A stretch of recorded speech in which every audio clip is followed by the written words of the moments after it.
Hi, everybody. Welcome to session 2 of our Introduction to Data Visualization in Observable Plot course. I'm excited to see you back. And as a reminder, if you missed session 1, all of those session recordings and notebooks are available. So you can check out our YouTube channel.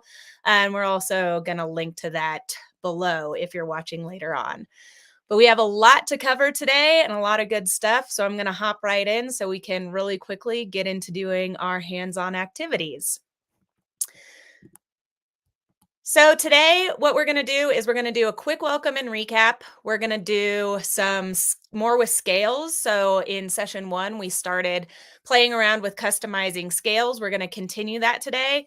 And we're also going to add really useful transforms. There are a bunch of transforms built into Observable Plot. We're going to highlight and practice a few of the big ones today. So that's the path that we're going on. So welcome again. First, I wanted to introduce the team. I'm Allison. I'm teaching this course. I'm a data scientist advocate at Observable. We also have behind the scenes Robert, who is a data visualization developer behind the scenes.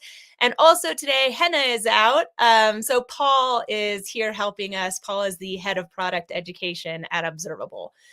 So there's 3 of us here to help, me and Robert and Paul behind the scenes to help answer questions. So some logistics, you can ask your questions in the chat here, or you can also post your questions in the Observable community Slack in our Introduction to Observable Plot channel. If you aren't already on the Observable community Slack, we will post an invite so that you can go ahead and join us there. And we'll keep an eye on that throughout the course. So if you have questions during the session or after a session, we'll be responding to those. And if your question doesn't get answered during this live session, then we'll follow up later on. So one reminder is I think probably a lot of folks calling in already have an Observable account. If you don't have an Observable account, you're going to want one. We're working in Observable notebooks, and having your own account is going to allow you to make a copy of the follow along notebook where I'm going to be doing the activities today. And if you have your own account, you can make your own copy and then your changes will be saved. You might want to set up as a reminder two side-by-side screens or two side-by-side devices to follow along because I am going to be doing quite a bit of live coding today. So if you want to follow along with me in a notebook to practice these activities, you're encouraged to. Finally, in the follow along notebook that we're going to share shortly, there are these show me buttons, which I'll again preview when I switch over to the follow along notebook. And those are buttons in the follow along notebook where you can actually see the code that I'm writing out and the expected output so that hopefully nobody gets stuck with a parentheses error or otherwise. So hopefully that helps everybody stay caught up during the activities. And as a reminder, all keys, slides, and recordings are going to be openly available. So you can come back and watch this anytime or follow along with the activities. All right. And hi, everybody. I see the hellos on the chat. It's good to see so many familiar names here. Hello. Okay. So, with that, we're going to hop right into today's content. The first thing that we're going to do is recap session 1 quickly and then do a warm up activity because even though it's only been 2 days, it's amazing how much rust we can build up as we're learning new things just in 2 days.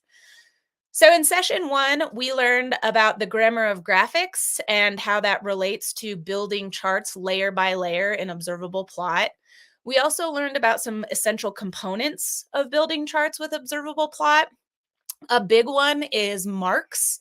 Marks are the geometric shapes that we use to represent data. That means like dots or lines or bars or rectangles or otherwise. So we start building up our charts by adding marks, but we can customize those using different options. We can either set those options for a mark, like the fill color or a stroke or a line width, for example, to be constants, like all of the dots are red, or we can have those options change based on variable values. For example, I might have the size of a point change based on the value of a variable in my data set. And when options are tied to a value of a variable, those are called channels. So we have these two ways that we can customize marks in our chart using constants or with channels. And we also learned the final thing we did in session 1 is that we can customize scales using a domain, which is an input. That's like the data going into the scale, and a range, which is visually what comes out of that. And that we're going to learn more about that today. There are different types of scales. So we're going to start by continuing to learn about scales and then move on to transforms later on today. All right, so to get the rust off, let's go ahead and jump into activity 1. And I'm going to give everybody a second to get up and running because we are going to use and work in a follow along notebook. So that's shared in the chat right now. So that follow along link, you should be able to click on that and see the notebook that I'm looking at here. So in this observable notebook, this is one that I've created previously. It already has the data loaded into it, so you don't need to do additional data loading.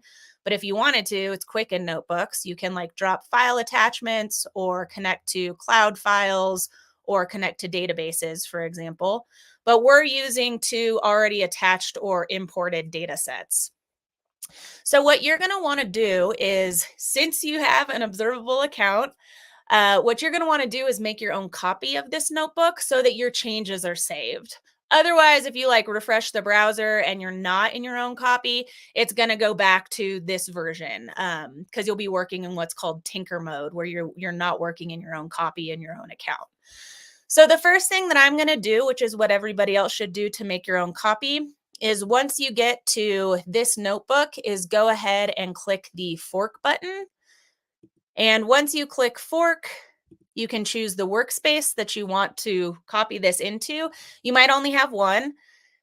And then click that fork button, and then this is going to take you over into your own copy. And here, now that you're working in your own copy, your changes are going to be saved. Okay, so I'll give everybody just a little minute to make sure you have your own fork. And in the meantime, I'm going to introduce this fun data set that we're going to be using to practice observable plot today. So the data set that we're using today is data collected by researchers at the Andrews Experimental Forest Long-Term Ecological Research Center, specifically a place called Matt Creek. And this data set contains information about coastal giant salamanders, with information like their length and their body mass. And it also contains information about different stretches of the creek that they're recorded in. So this is a really cool data set because there's actually two distinct kind of habitats along this span of creek, where one span of the creek is a clear-cut section, meaning in the past the trees have been clear-cut, and in one stretch of the creek there's still old-growth forest. So you can use this to compare and see if there are changes in salamander size distributions or counts, for example, in different stretches of this creek to see if there's impacts of clear cutting versus old growth on these salamanders. Okay, so hopefully after that little data introduction, everybody is all set up with their own fork. And here's the data that we're going to do this warm-up activity with. So this is a preview of the data. It's called salamanders. So keep in mind, one of the things we need to add for our grammar of graphics is the data. That's kind of the basis of our grammar of graphics building. So the data is called salamanders. And then we're going to need to add visual encodings to connect our different scales like X and Y to our different variables in the data set. So here in this simplified version of the data, we have the date that the salamanders recorded, the creek section. This is OG for old growth and CC for clear cut. The species, there's only one species in this subset. The whole data set actually also contains information for cutthroat trout, the total length in millimeters, and the total weight in grams. So, I see a question in here that I do want to answer actually, which is how did you get, I'll go ahead and star this. So I'm going to show this is how did you get that nice looking table? I built it from scratch. Absolutely kidding. I did not. This is a really cool feature in observable notebooks called the data table cell. And if you want to create your own, what's really nice is it's a selection in the add cell menu. So from the add cell menu to show you how, if you have data loaded an array of objects in your notebook, from the add cell menu, if you click this data option, that's going to create a data table cell waiting for the data source. And then you can select your data source and this nice interactive preview is automatically shown to you, which is really great. You can brush over different values. You can select different values. So it's this really nice, quick, interactive way to build a really cool table right out of the box. Yeah, great question. Thanks, Sam. Okay, I'm going to delete that one just so I still have one version of that table. So let's go ahead and start building. As a reminder, these show me boxes are going to be right below where I put my code for each activity. So if you get stuck at any point, you can click on that show me button. There's a copy option. And then if you paste that into a JavaScript cell, then the graph that I'm going to make will show up for you. So I'm going to go ahead and I'm going to create this one from scratch. So you might remember that yesterday we had used the add cell menu and then selected a code snippet like for a scatter plot, just to hopefully empower everybody to know that like you can also create plot code from scratch without a snippet. Like it's not cheating to use a snippet. It just gets you started a little bit quicker. Let's for one time today go ahead and write this from scratch just to think about the syntax and talk about the grammar of graphics as we do. So I'm going to insert a JavaScript cell for this activity, and I'm going to start writing my plot code. And I'll make this a little bit bigger. Hopefully that's a little bit better size. So I'm going to start by initializing my plot. So I'm going to say plot.plot.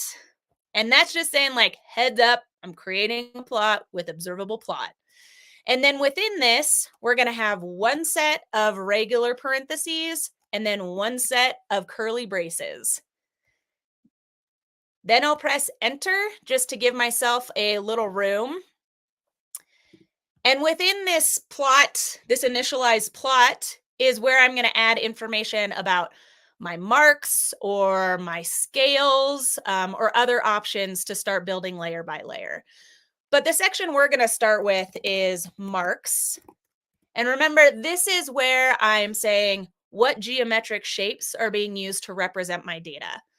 So I'm going to say I'm going to represent my data using plot dot dot. That's the dot mark in plot. And just another shout out to the Observable Plot documentation, which maybe we can drop a link to because it's wonderful. It's contains both the condensed versions telling you the options and different elements of plot, but also has examples and explanations. It's really, really wonderful. So I'm using the plot dot mark here. And then within this mark, I'm going to say, what data am I using? And I'm going to define the visual encodings. So here, I'm going to say the data I'm using is salamanders. That's my first argument within the mark. And then within curly braces, I'm going to say how my variables are connected to my different scales. And the big ones that we're going to start with are X and Y. So I'm going to say X, and then I can give it the variable name. So on the X-axis, I'm going to have total length. Notice the upper camel case here. Sorry, regular camel case here.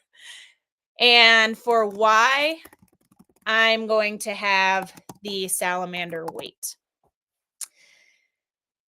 And just with these things, this is the minimum viable information, the minimum viable pieces of the grammar of graphics that I need to create a scatter plot representing the relationship between salamander length and weight. So I'm going to go ahead and run that. And what you see is this very nice and pretty well-defined relationship between salamander length and weight. Like fish, salamanders also have this very predictable length-weight relationship. And I think we can see a few up here that we might be a little bit suspect of these recordings.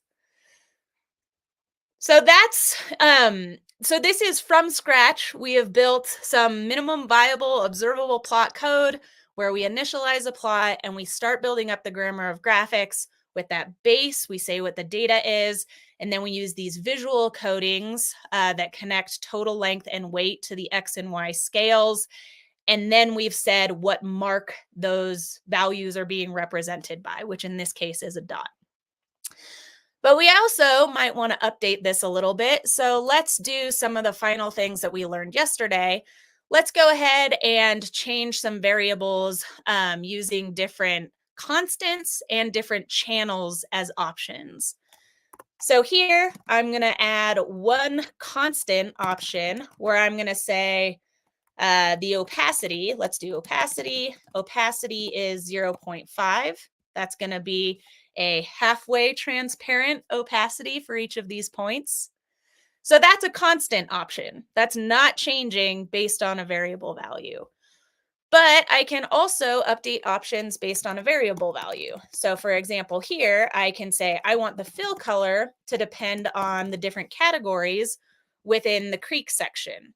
And then I can see that now that's changing based on the variable value. So whether it's in the old growth section or in the clear cut section. Here we can see there's really no difference. It doesn't look like the forest status has any impact on this relationship. And as one final reminder, we can also really quickly add an interactive tooltip, which pulls any existing channels, and we'll have those appear in the chart right out of the box with an interactive tooltip, which is really nice. All right, so hopefully that gets a little bit of rust off because we're going to move on really quickly to more fun with scales. So going back to my slides, scales, as a reminder, those convert an abstract value such as time or temperature to a visual value like X or Y on your chart area, position, or a color. And it can be other things too. But we're going to talk about a few ways this shows up, and then we're going to customize the graph we just made a little bit more. So this is from the plot documentation. Each scale's options are specified as nested options with the corresponding scale name within the top level plot options. So these are the different scales that we can update. So the X position, the Y position, R for the size of our mark, a color, an opacity, a length, or a symbol. And we're just going to update a few of these scales today. And when we're using custom scales, most scales, and this is how plot helps you get started like a little bit closer. One way that it starts you to get a little bit closer to the final chart you want to create right out of the box is that most scales are automatically inferred from the data using reasonable defaults, like a linear scale bound by the extent, like the minimum and maximum of values that are encoded to the X and Y axis scales, for example. But you can customize any scale so that it differs from those default selections if you want to. You can do that by specifying a new domain. Remember, domain is what's going in, or range, which is what's coming out, so visually what we see. You can reverse things, so you can reverse a scale, and you can also set intervals of things. So we'll see examples of each of these today. And one thing that we didn't do yesterday is really play around with quantitative scales, but this can be really valuable. So we can update quantitative scales in our data by doing things like changing the limits of our X or Y axes, but we can also actually transform the visual representation of the data itself using a different scale. So the default scale is linear, but there's other built-in transforms that you can use to update the scale, like, for example, power, log, square root transforms, or you can build your own. So you can also add a custom transform to update the scales and how your data is represented.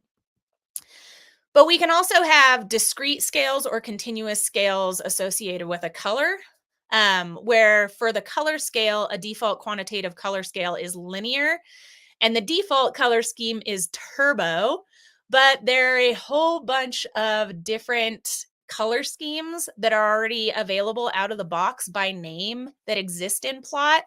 So maybe we can share the link to the different possible color scales so that y'all can mess around with changing those in the activity that we're going to do next. So just to reiterate, scales is how we can change the way that the values from our data going into our chart are actually visually reflected to us coming out of the chart. And we have full control over what that looks like. So let's go ahead and do another activity where we continue building on the chart that we already made, but then play around with the scales a bit, both for a quantitative scale and for a color scale. So I'm going to hop back to my notebook for today, and I'm going to go ahead and keep building in this chart that we've already created. You can copy and paste if you want, but I'm just going to keep building here. But just as a preview for what we're going to do, I am going to convert a y-axis to a log scale. We can also try some others. I'm going to reverse the x-axis scale. Perhaps not advised here. Not sure why you would want to reverse length scale, but just as kind of proof of concept that we can reverse scales. I'm going to update the domain of one or both of these axes, so the total range of values that the scale is automatically mapped to. Then I'm going to customize a color scheme and add grid lines and update my labels for my axes. So that's where we're going next. So the first thing that I did want to show too is I wanted to get back to a question that a person asked yesterday, which is, what if, for example, I had set fill to a constant called blue, but there is also a variable in my data that was called blue? If you ever have a conflict where like what's in your data versus what's built in and recognized as a color, for example, or a symbol, you can always use a little function instead to say what variables you're accessing from your data. So for example, here, I could also write a little function, a little arrow function, and then say dWeight to access the weight property. And this would get me the same thing here. I could also do a little transform here. Like if for some reason I wanted to convert this from millimeters to centimeters, I could divide this by 10, and then you can see that I am automatically updating the scale for my data. So we can see that we can transform things right within our different visual encodings. There are other places you can do it too within like a format for the different channels. So let's go ahead and start updating some of our scales. So the first scale that I'm going to update is I'm going to change the y-axis scale to a log scale. Now, where I'm going to mess with those scales is outside of this mark section. So outside of marks, and remember my different sections of my plot code are separated by a comma. So outside of that section, after a comma, I'm going to say, I'm going to change something about the Y scale. And the first thing that I'm going to try is using the type option. I'm just going to change that to log. And you can see that this automatically updates my y-axis scale to a log scale, which is nice. I can also add grid lines. I can add grid lines in both the X and Y direction, just with a grid true outside of this Y scale. But also if I want it to just apply to the Y scale, I can add grid true within here. And then I have these nice grid lines added in the Y direction. So let's try one of these other scales. So I can also use a power scale. So that's POW in plot. So I can use type POW, but notice that this just looks like the original chart. This is not converted to any scale. And that's because unless I specify otherwise, that's not assigning a different power. So for example, if I instead write this other option, exponent 0.5, then we can see that now I'm using power of 1/2. So this is like a square root transform, but there's also the other square root transform. So we can update the Y scale and give it different options here. Let's go ahead now and update something about the X scale. So I'm going to say for X, and here's where I want to change the limits of what are considered input values that are mapped to the x-axis scale. So here I'm going to change the domain from the limits just of the data itself, which is what currently the domain is. So notice that by default, this is on the x-axis a linear scale with a range that goes from the minimum value of my total length variable to the maximum value of my total length variable. But I can change the domain, the input, the extents of those inputs with a domain in this X scale. So if, for example, I say actually the input should be from 0 to 400, now I can see that that's the input values along which my entire x-axis scale exists. So it makes it pretty quick to update the limits of your scale, the representation of values on a different scale, but the default is linear. And we can see here that this is where Plot is making those reasonable assumptions about scales as a starting point, but we can quickly change them. All right, a few more scale examples. I can also reverse scales. So as another option within the X scale, let's do reverse true. And that's going to reverse that scale. I can also change the ticks. So the number of ticks, I can change the tick formatting. But if I instead do, for example, ticks 5, now you see you have these 5 ticks along the x-axis instead of the defaults. So I think this is really nice. Like once you have your base chart created, updating these options within these different scales can really give you a lot of power for customization with like very little friction, which is awesome. So those are two overall examples, but actually like 5 different options examples for scales. But one other one that I know everybody loves to know how to do is how can you update your color scheme to make it custom? Well, we can see here that we have these default colors. So we have this default nice steel blue and a default orange, but we can override that. So I'm going to override that in my color scale by giving a new domain, a new range. Remember, the range is the what comes out visually. The domain is what goes in from the data. So I can say I want a new range to be values for this discrete color scale of cyan and purple. So cyan and purple. And then I can see that now my color scheme is updated to those colors. And you can also choose one of the built-in color schemes. So they're within those different examples of color schemes that are built into Plot. You'll see discrete color schemes, and then you can call those by name. Okay. Oh, this is a good question. How do you know which parentheses to use? This is a really great question and one that I feel deeply and often.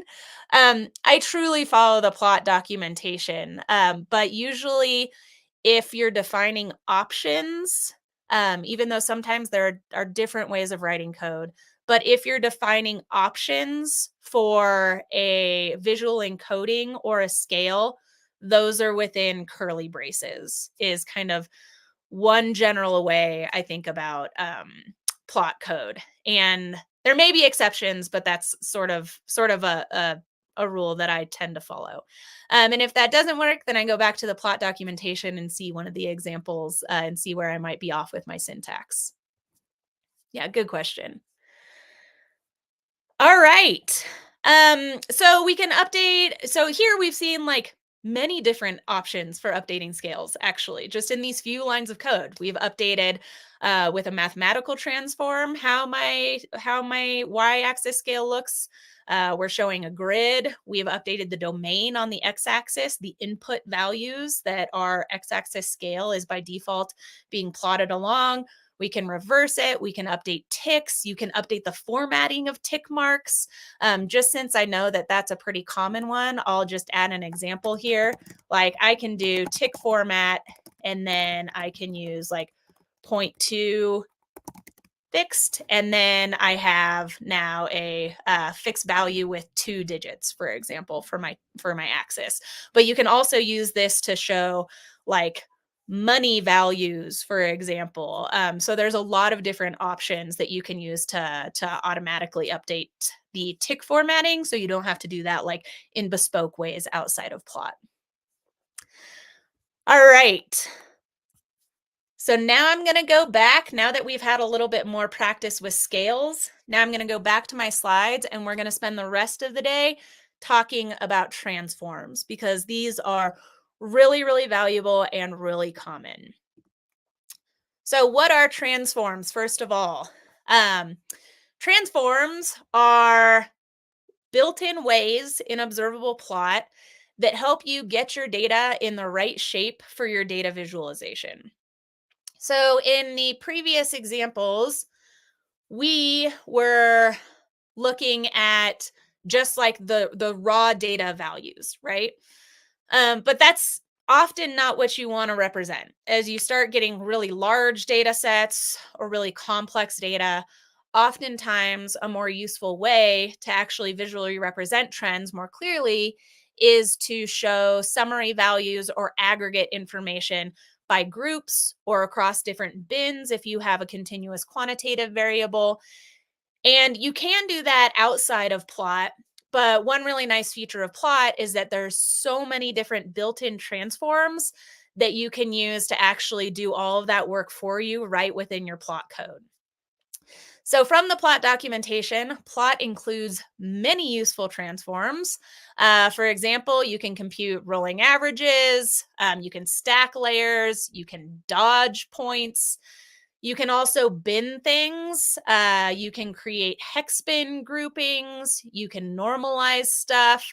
You can sort things, or you can use window transforms, or you can create your own custom transform that you want to use. So today we're just going to focus on a few of these. And the ones that we're going to focus on today are the ones that show up really commonly, but all of them are really cool. So, and we'll in like session 3 or 4, we'll also practice a couple of these other transforms too, as we get into more complex data visualization. So we're going to use transforms starting a couple of different ways. First, using a bin transform, and second, using a group transform. So what this is going to do is, depending on the type of data we have, we will say that we will either want to create bins within our variable values, and we use bin for quantitative or temporal data. And we use group to identify that different groups exist that we're going to calculate summary statistics or values for nominal data. So things like categories, for example.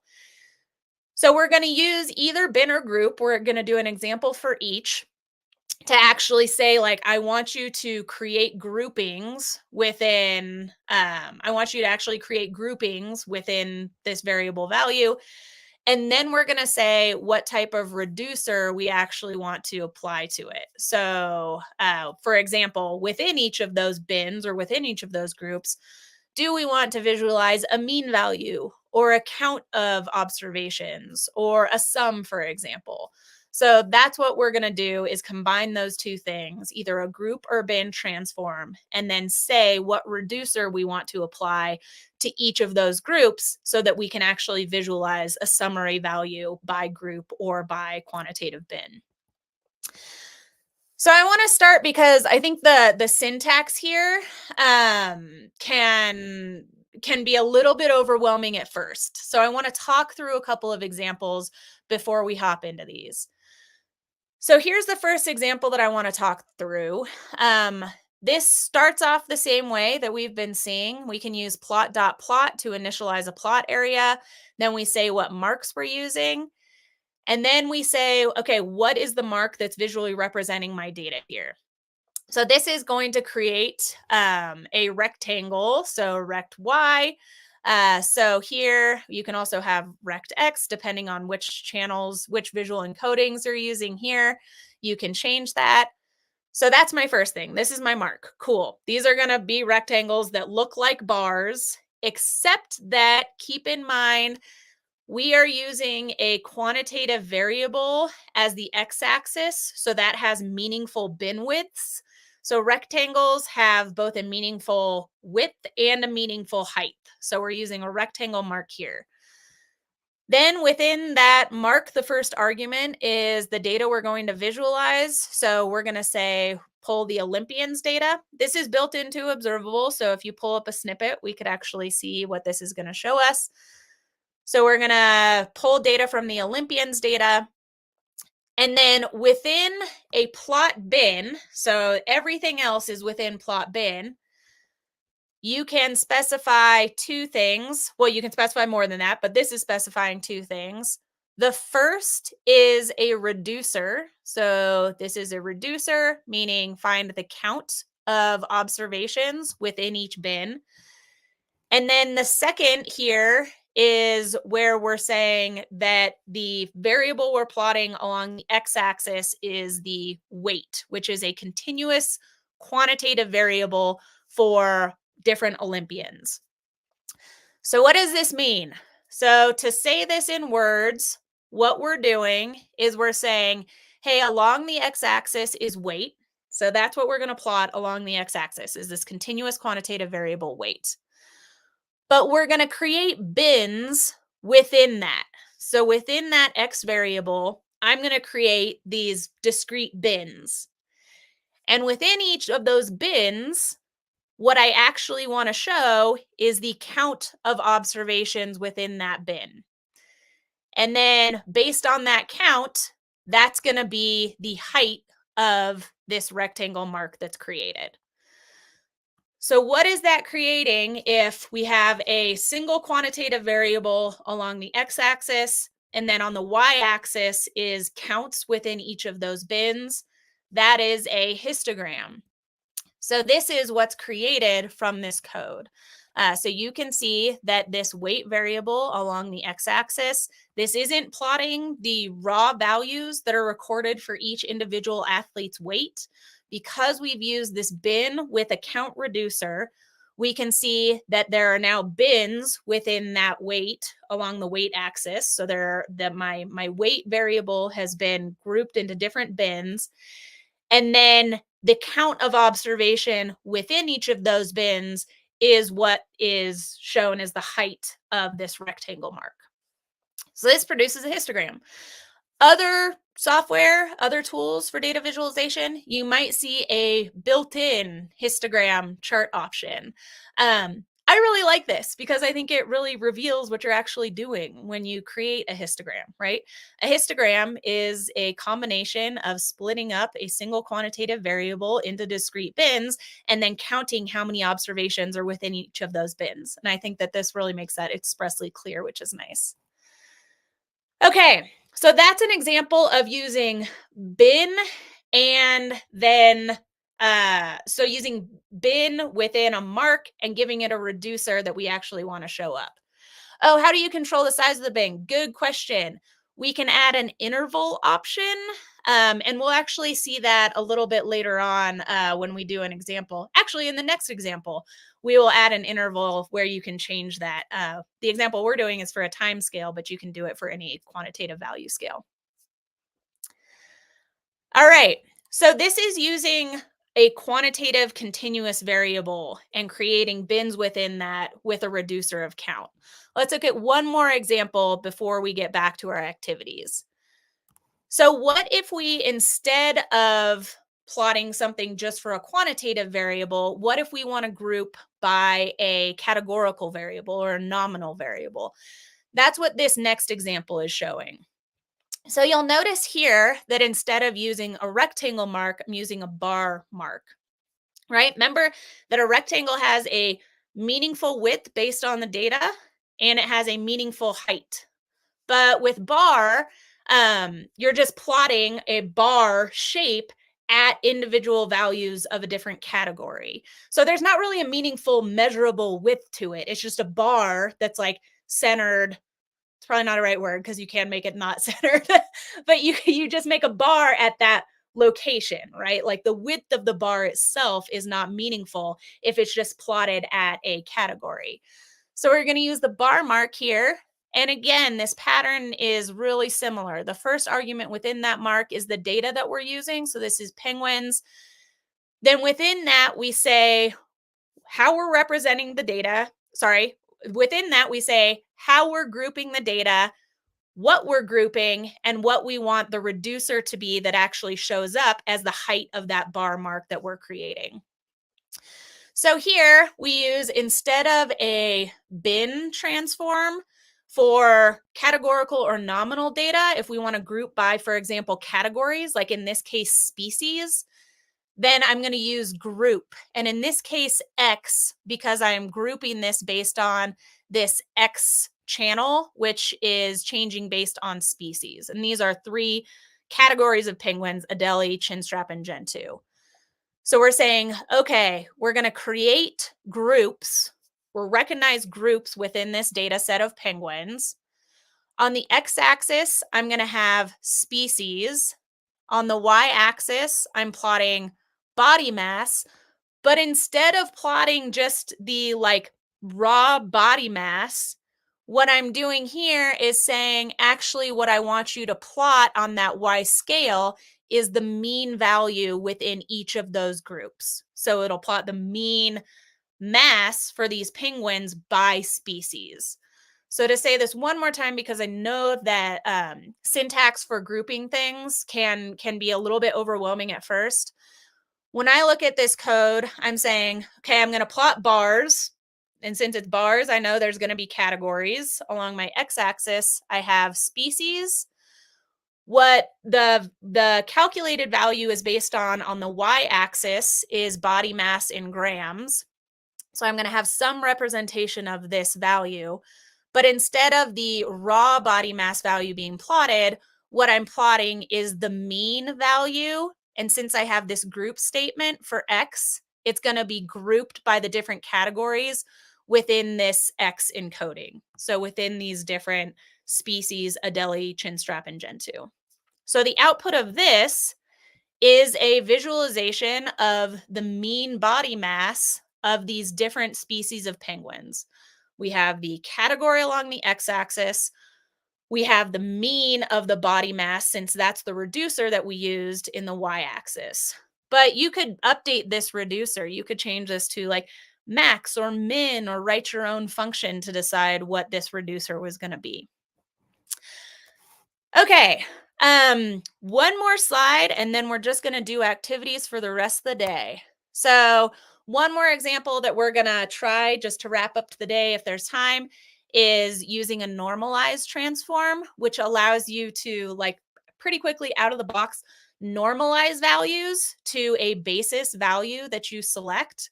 And this gives you a quick way of showing things like percentage changes from some baseline that you select. Maybe that basis, that baseline value is the first value in the data set. And then what this is going to do is it's going to plot like the percent change from that baseline value. That's the first value. Maybe the baseline is the mean value, for example, and everything is normalized to that. So that's a third type of transform that we're going to try to get to in these activities. Okay, so let's hop back over to our notebook and play around with some of these transforms. Okay, so I'm down in activity 3 now. And I think for time, what we're going to do is we are going to use a little trick that I like, which is starting with the chart cell, which is a way to create kind of base plots with no code. But it also allows you to eject to JavaScript. And this is going to allow us to not have to worry about typing out braces, brackets, and parentheses and worry about those. But we're still going to be able to convert to JavaScript and then customize this data that's been binned and that has a reducer. So what we're going to do is we are going to make a bar chart.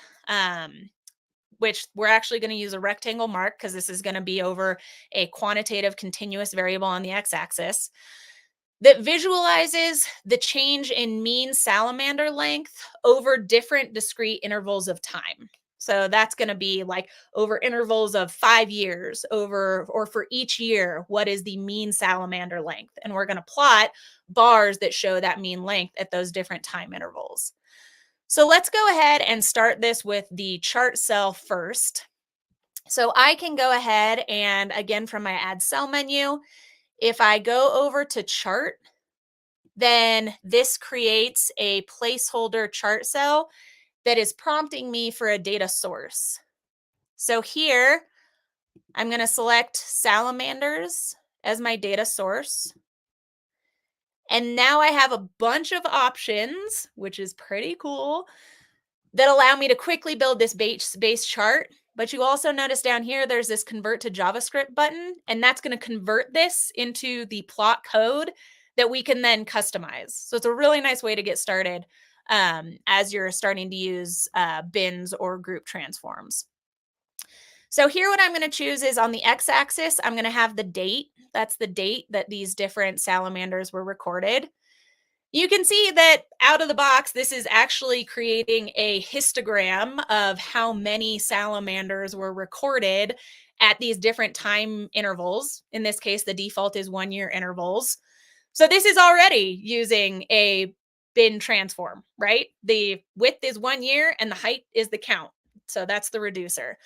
But we can also change this and add other variables. So I don't just want the count. I actually, on the y-axis, want to have some representation of total length. So I'm going to choose total length here. But then notice this is not what I want. I want a bar that shows the mean values. So I'm going to make a couple of changes here. The first is right above these different options in the chart cell. You can see this little sum icon. And if you click on the arrow next to it, that's where you can see the different built-in reducers. So I'm going to say I actually want to plot the mean value of total length, but you could see there's other options. We could also change them later in our code. I'm going to choose a mean value. This shows up as a line chart, but I can also change the mark. So if I change this to bar, now I can see that I have, for different bins of time, in this case 1 year, I have the mean salamander length recorded for that year. And you can also change things like the color. So for example, if I want the color to change based on the total length, but also depend on the mean, I can choose a reducer and a channel for total length here for the color. So the chart cell is really nice, but you might say like, well, okay, this looks great. This is a great starting point, but I want to customize this further. And the chart cell options, even though there are many of them, so make sure to check out the custom options too, but that the chart cell doesn't have the options I want to use to, for example, update the intervals or something. So this convert to JavaScript button is really nice. If we click that, what this does is it makes a copy of what we had created in the chart cell, but instead of just having that user interface where we can click, this actually converts to the actual plot code that you would need to write to produce that same chart, which is pretty awesome. So I think like one way that I do use the chart cell a lot, I usually am writing my plot code from scratch or from a snippet. But if like binning and channels, if I just need to get started a little bit more quickly, then sometimes I can start with a chart cell and then convert to JavaScript. And I can also delete the chart cell above. So here, if I'm like, I don't want duplicates, I can go ahead and delete what I've created in the chart cell. And then I just have this one version that I can continue iterating on. So to read through this, we could type this out from scratch, but just to read through this, to reiterate what we're doing, we have a rectangle mark that has a meaningful width and height, right? The data we're using is salamanders. We are binning along that X variable, which is total length. So you can see here. We're binning along X, which is the date, which is why we have these different bins over time that defaults to a year. On the y-axis, I'm representing total length, but both my color fill and my mean value and my y value are both based on the mean value of the observations of total length that are within that group. You can see it also defaults to have a tooltip, which is nice. There's also this additional mark that creates just this bottom line here at y equals 0. So this gives us a nice transform starting from the chart cell, but because we have our plot code, we can customize this.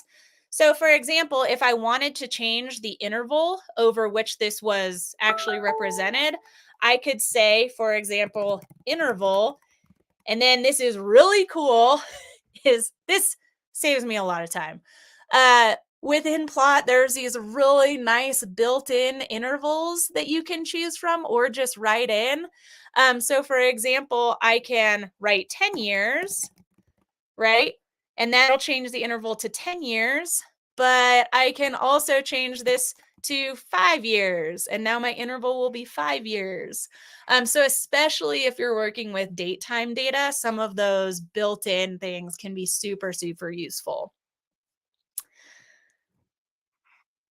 Okay, so that's an example where we are using bin along that X variable. We're using bin because it's a continuous quantitative variable, and we're using the rectangle mark because that's a meaningful width and it has a meaningful height. So let's try an example next where we actually are instead using the bar mark and the group bin because what we're grouping by is a categorical or nominal variable. And in this case, that's going to be whether these salamanders are recorded in the old growth or the clear cut section. So here, again, I'm going to start from the chart cell, although you could write this code out by hand. So I'm going to start with the chart cell again, just for time. I'm going to insert a new chart cell, and then I'm going to choose the source, which is again going to be salamanders. And here I'm going to do something different. So my goal is that I'm going to create a horizontal bar chart that shows the total counts of salamanders for the clear cut and the old growth section. And then I'm going to update the fill color to change based on the reach, because within each of those sections, within the clear cut and within the old growth section, there is a lower section, a middle section, and an upper section that the researchers there use to define kind of the section of the creek that it's in.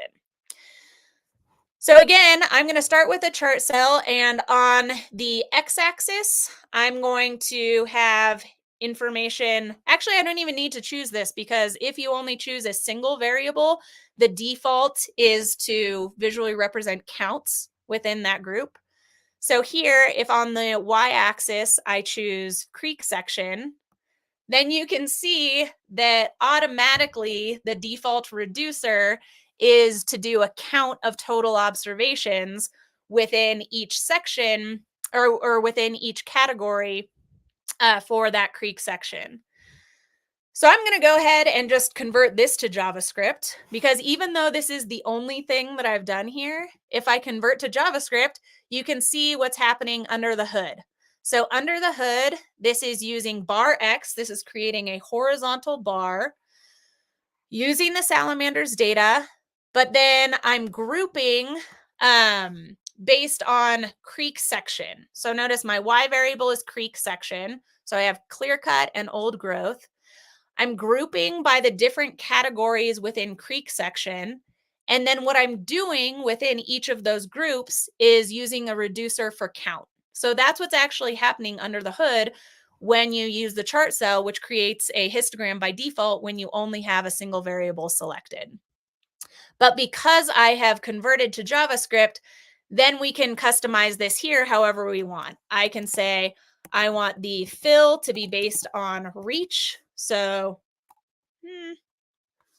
I can actually not sure why that's not working. Huh, kind of surprised. Actually, let me see if, oh, because I don't have reach in, here's why I don't have reach in this section. It's because in my other version I was using, there was a reach variable, but that's not in this one. But if you had another variable, then you could add the fill channel to change based on variables. But here, just to show that as long as a variable does exist in your data set, you can create a channel using that. I can have the fill based on creek section, and that's automatically going to update my color scheme. And then everything that we've learned so far about scales and transforms would still work here. So I could still update, for example, my color scheme to be something different by saying, like, for my color scale, I actually want to have the range of outputs be purple and magenta. And then that updates from the default color scheme into some new output that I can see in my chart. Okay, so hopefully you're getting an idea of how these binnings and reducers work together.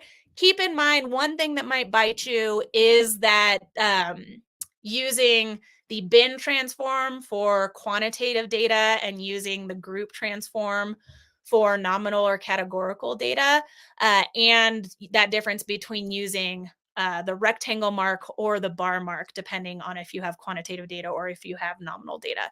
So keep those in mind, because that really does influence what you're going to be able to produce. All right, as one last activity to wrap up the day, let's go ahead and use what we've learned and use a transform that actually does not exist within the chart cell. So we are going to create this from scratch. So this is going to use a data set that contains lake volumes and levels for Mono Lake in California, which is one of my favorite places in the entire world. So let's go ahead and start by creating a line chart of Mono Lake volumes. So here, instead of using the chart cell, I'm going to use a code snippet, which I could also create from scratch. I'm going to insert a new cell, and I'm going to start typing line and choose the line option, which gets me a functioning plot snippet, right? So I could run this. I see that this makes a line chart. Cool, but I don't want Apple's stock prices. I want Mono Lake's volume. So I just need to substitute my data here, which is called mono yearly in camel case. As X, I'm going to have year, and Y, I have the volume variable. And what I can see, and I can add outside of my mark, since notice that left axis is cut off, I can update my margin, like margin left, and change that to 50. We'll see if that does it. Nope. To 100. Cool. I could also change, remember using tick format for my Y scale. I could change how that looks. But now I'm just going to normalize this. So I want to normalize the change in Mono Lake levels. This drastic drop you see is because water started being diverted from Mono Lake in the early 1940s for use in Los Angeles. And it's only because of the heroic efforts of the Mono Lake Committee that we see that decline was halted, and hopefully slowly we see Mono Lake going back up. But how am I going to normalize this? So right before my options, I'm going to add this transform. Plot normalize Y. And don't forget to have your parentheses lined up. So I'm going to have plot normalize Y. So that's around those options. And then I can say what I want the basis to be. And there's built-in options for basis.